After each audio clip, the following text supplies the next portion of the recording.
আজ ইস্টবেঙ্গলের দ্বিতীয় ম্যাচ আইএসএল এর এবং পুরো 3 পয়েন্টের জন্য কিন্তু লড়াই করবে অস্কার ব্রুজনের ছেলেরা। তো আজকে ঘরের মাঠে নতুন সময়ে দিল্লির বিরুদ্ধে সম্পূর্ণ নতুন পরিকল্পনায় অস্কার যেতে চলেছে। ক্যাপ্টেন শেষ মুহূর্তে তাকে নিয়ে একটা সংশয় তৈরি হয়েছে।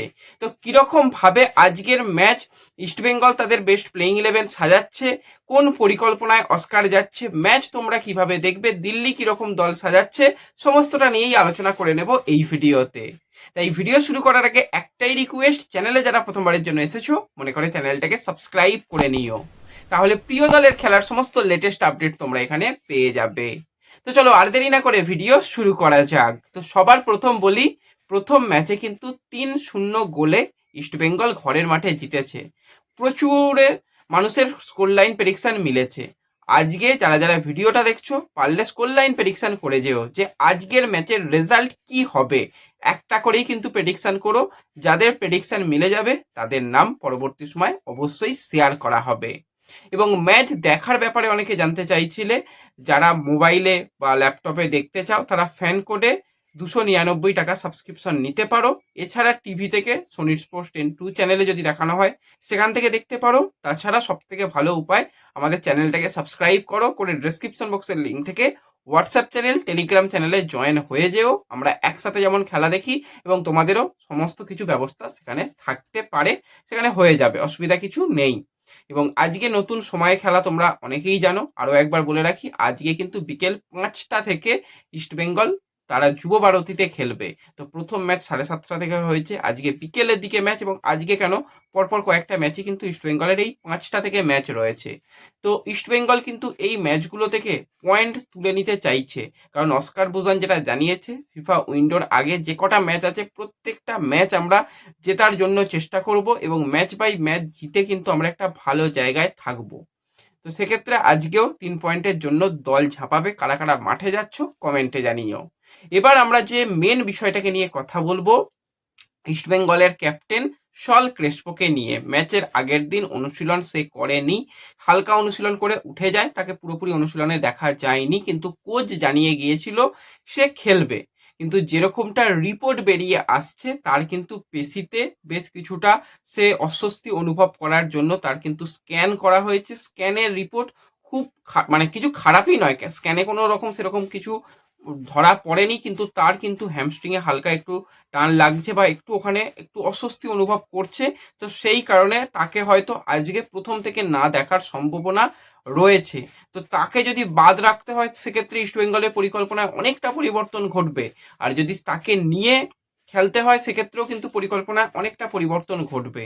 আর বিশেষত আজকে দিল্লি তাদের কিন্তু পরিকল্পনার অনেকটা পরিবর্তন হবে, কারণ ফার্স্ট 11-এ যে সমস্ত প্লেয়াররা প্রথম ম্যাচে খেলেছিল বেঙ্গালুরুর বিরুদ্ধে, বেশিরভাগ ম্যাচেই মানে তারা খেলবে না, তাদের প্রথম থেকে খেলি একটা দেখার চেষ্টা করা হয়েছিল, কিন্তু তাদের বেঞ্চে যে সমস্ত এক্সপিরিয়েন্স প্লেয়ার তাদের নিয়ে কিন্তু আজকে দিল্লি তাদের দলকে খেলাতে চাইবে। তো তাদের গোলকিপার পজিশনে ভিশাল যাদব খুব খারাপ খেলেনি, হ্যাঁ দুটো গোল হজম করেছে, কিন্তু বেশ কয়েকটা ভালো তাকে আমরা সেভ দিতেও দেখেছিলাম। তো গোলকিপার পজিশনে নো ডাউট ভিশাল যাদব তাকেই শুরু করানো হবে। ডিফেন্ডার প্লেয়ার হিসাবে যদি তাকাই, সেখানে কিন্তু আজকে ফিরতে চলেছে অ্যালেক্স সাজি এবং তার সাথে কিন্তু রুবিরো, তাকেই কিন্তু আমরা সেন্টার ব্যাকে দেখতে পাবো। এবং সাইড ব্যাকে কিন্তু একদিকে হ্যাংসিং, অপরদিকে মনোজ মোহাম্মদ, তাদের শুরু করানো হবে। মাঝমাঠেও পরিবর্তন হচ্ছে, হুন্ডুর সাথে শুরু করবে কিন্তু আয়ুষ অধিকারী এবং সেখানে মোহাম্মদ আজাহার। এবং আপ ফ্রন্টে স্ট্রাইকার পজিশনে শুরু করতে চলেছে বাবুকোভিচ, দেবেন্দ্র মুরগাওকার এবং রামলন চুঙ্গা, তাকেই কিন্তু রাখা হবে। তো এটা কিন্তু আজকে দিল্লির জন্য বেস্ট প্লেইং 11 হবে। পরবর্তী সময় আরও বেশ কিছু অপশান রয়েছে, তাদের আরও একজন ঘানার মিডফিল্ডার রয়েছে যে অ্যাটাকিং মিডফিল্ড পজিশনে খেলতে পারে, তাকে যদি ব্যবহার করে তো সেক্ষেত্রে আয়ুষকে প্রথম থেকে হয়তো নাও ব্যবহার করতে পারে। পরবর্তী সময় অ্যালান সাজি বা জোসেফ সানির মতন প্লেয়ার তাদের দিয়েও কিন্তু আক্রমণ তৈরি করবে দিল্লি, তারাও কিন্তু আজকে একটা ফাইট দেবে, এটুকু বোঝা যাচ্ছে। যে এক প্যাসে ইস্টবেঙ্গল যে ম্যাচ খেলে বেরিয়ে যাবে সেরকমটা হবে না। প্রথম ম্যাচেও হয়নি, কোনো ম্যাচেই হবে না। ইস্টবেঙ্গলের মতন ভালো খেলার চেষ্টা করবে, অপোনেন্ট ইস্টবেঙ্গলকে নিয়ে পরিকল্পনা করবে, সেই জায়গায় ইস্টবেঙ্গলকে ভালো কিছু করতে হবে। তো ইস্টবেঙ্গল যেটা লাস্ট ট্রেনিং সেশন সেখানে যেটা করেছে, মিডফিল্ড এবং ডিফেন্স দিয়ে কিন্তু যে একটা জুটি তৈরি, যেটা কিন্তু আক্রমণকে রোখার জন্য, এমনকি মিডফিল্ড এবং অ্যাটাক দিয়ে ইস্টবেঙ্গলের ডিফেন্সের উপরই বারবার চাপ রাখা, কারণ সেখানে অল ইন্ডিয়ান ডিফেন্স যদি চাপে পড়ে সেক্ষেত্রে তারা কিরকম হবে সেটাও চেষ্টা করা হয়েছে। তো সেক্ষেত্রে সমস্ত দিক কিন্তু প্রস্তুত রাখা হয়েছে। যদি আজকে প্রথম থেকে সল ক্রেসপোকে না পাওয়া যায় তো সেক্ষেত্রে আজকে ইস্টবেঙ্গলের 4 বিদেশি কারা হবে। অবশ্যই প্রথম থেকে তো শুরু করবে ইউসুফ, প্রথম ম্যাচে জোড়া গোল পেয়েছে। মোহাম্মদ রাশিদ, মিগুয়েল তারাও থাকবে, মিগুয়েলও গোল পেয়েছে। তো এই 3 বিদেশি ফিক্সড যদি সল খেলতে না পারে। তো সেই জায়গায় চতুর্থ বিদেশি প্লেয়ার ফার্স্ট ইলেভেনের জন্য কিন্তু অ্যান্টনকেও প্রস্তুত রাখা হয়েছে।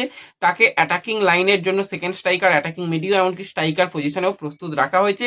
তাকে নিয়ে কিন্তু সেক্ষেত্রে পরিকল্পনা করতে পারে কোচ। এবং সেক্ষেত্রে যদি ইস্টবেঙ্গল যদি কোনোভাবে সলকে না পায় তো কিরকম প্লেইং 11 হবে। গোলে গিল শুরু করবে, ডিফেন্স লাইনে কোনো রকম পরিবর্তনের জায়গা নেই। জয় গুপ্তা, লালচংডুঙ্গা তারা সাইড ব্যাকে, সেন্টার ব্যাকে জিকসান আনোয়ার তারাই শুরু করবে। মিডফিল্ডে কিন্তু 4জন প্লেয়ার থাকবে, একদিকে বিপিন শুরু করবে, আর আজকে প্রথম থেকে এডমন্ড অথবা ভিষ্ণু যে কোনো একজনকে শুরু করানো হবে। এডমন্ডকেই হয়তো প্রথম থেকে দেখা যাবে। এবং যদি মাঝ মাঠের নিয়ে কথা বলি, সেখানে কিন্তু মিগুয়েল তার সাথে কিন্তু রাশিদ শুরু করবে। মাঝ মাঠেও কিন্তু 4জন প্লেয়ার, এবং আক্রমণ বিভাগে কিন্তু জোড়া স্ট্রাইকার, একদিকে ইউসুফ অপরদিকে অ্যান্টন, তারা কিন্তু প্রথম থেকে খেলবে। ইস্টবেঙ্গল 4-4-2 এই প্লেইং 11-এ কিন্তু খেলতে পারে যদি সল খেলতে না পারে। এবার সলকে যদি প্রথম থেকে পাওয়া যায় যে হ্যাঁ ঠিক আছে অসুবিধা হবে না, সল খেলে দিতে পারবে মোটামুটি 50-60 মিনিট, তো সলকে প্রথম থেকে রাখা হলো। তো সেক্ষেত্রে ইস্টবেঙ্গলের ডিফেন্স লাইনে কিন্তু একই রকম থাকবে, গোলকিপারেও কোনো রকম পরিবর্তন নেই। মাঝ মাঠে কিন্তু সেক্ষেত্রে কিছু পরিবর্তন হতে পারে, 4-2-3-1 এই ফরমেশনে তখন দল চলে যাবে। তো সেক্ষেত্রে মাঝ মাঠে কিন্তু রাশিদের সঙ্গে সল কিছুটা বক্স টু বক্স মিডফিল্ড খেলবে, রাশিদ ডিফেন্সিভ ওয়ার্কটাই বেশি করবে। অ্যাটাকিং মিডিও হিসাবে সেক্ষেত্রে কিন্তু মিগুয়েল প্রথম থেকে চলে আসবে অ্যাটাকিং মিডিও রোলে, এবং উইংয়ে একদিকে থাকবে বিপিন। নো ডাউট বিপিনের খেলা নিয়ে কোনো রকম সংশয় নেই। অপর দিকে কিন্তু সেখানে প্রথম থেকে শুরু করবে এডমন্ড অথবা ভিষ্ণুকেও প্রথম থেকে দেখলে অবাক হওয়ার কিছু নেই। সেক্ষেত্রে সিঙ্গেল স্ট্রাইকার হিসাবে ইউসুফকে প্রথম থেকে রাখা হবে। এটা কিন্তু আজকে ইস্টবেঙ্গলের জন্য হতে পারে, এই জায়গাটাই একটা চিন্তার কারণ রয়েছে।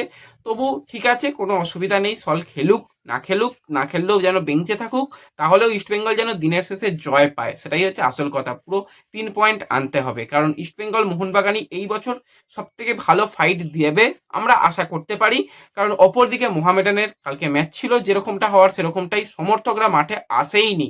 যেই মোহামেডানের ম্যাচ দেখতে হাজার হাজার সমর্থক পুরো গ্যালারি ভরিয়েছিল, লাস্ট ইয়ারও আমরা দেখেছিলাম, সেখানে সমর্থক নেই, হাতে গোনা কিছু। হ্যাঁ এখন রোজা চলছে, সেক্ষেত্রে একটু এই কারণে হতে পারে, শুক্রবার ছিল বলে, সেটাকে বাদ রাখলেও সমর্থক নেই, খেলার ধরনও কিছু করার নেই, প্লেয়ারগুলো পেরে উঠছে না। বিদেশি প্লেয়ার এই দলে যদি একটা অথবা দুটো থাকতো তাহলে কিছু হতো। তো এক্ষেত্রে কিন্তু মেয়েরাজের কিছু করার নেই, সব ভুলভাল খেলছে। আর মোহিতোসের কথা কি বলবো ভাই, এত মাথা মোটা হয়ে গেছে, কি বলবো, প্রথমেই ইয়েলো কার্ড দেখে নিচ্ছে, তাহলে আর কি হবে, মিডফিল্ড সামলাবে। কোনো প্লেয়ারের খেলা দেখে আমার খুব একটা পজিটিভ মনে হচ্ছে না। 2-0 হেরেছে, পল মোরেনো হেড দিয়ে একটা গোল করেছে, গোলকিপারের ভুল। পেনাল্টি থেকে ড্রাজিজ গোল করেছে, আরও বড় ব্যবধান হয়ে যেতে পারতো।